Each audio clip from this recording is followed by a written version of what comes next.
Yeah, yeah, yeah, yeah.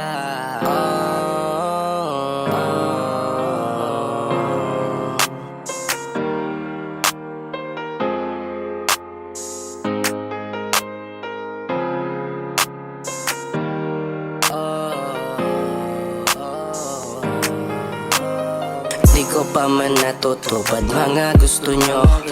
Ang mahalaga na sa maayos lang ako, para di ka mag-isip umiwas sa gulo. Mapawag ka mag-alala, kaya ko na to.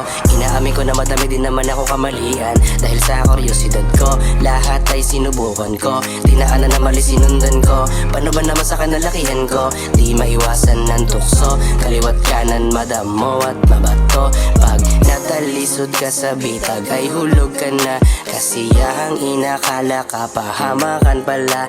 Yung akala ko na tunay nagpalit at nagiba, yung akala ko na tunay naglabas ng sungay. At ako biktima rin naman katulad mo. At ako ay biktima rin naman katulad mo. 15 ang gulang nung ako ay lumala, sa paligid mga tao tingin sa'kin masama.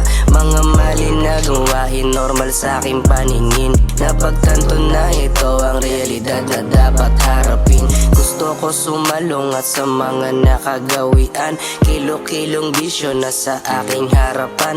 Kahit kinakabahan, sikmura ko makalam, nasa bahay at ang gutom lang ang tanging kinakalaban. Yeah, buti na lang tinapos, wala na akong alam. Yeah, salamat sa aking anak, sila yun dahilan.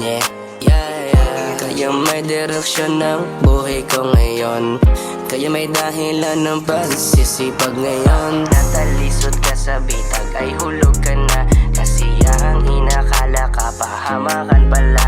Yung akala ko na tunay nagpalit at nagiba, yung akala ko na tunay naglabas ng sungay. At ako biktima rin naman katulad mo. At ako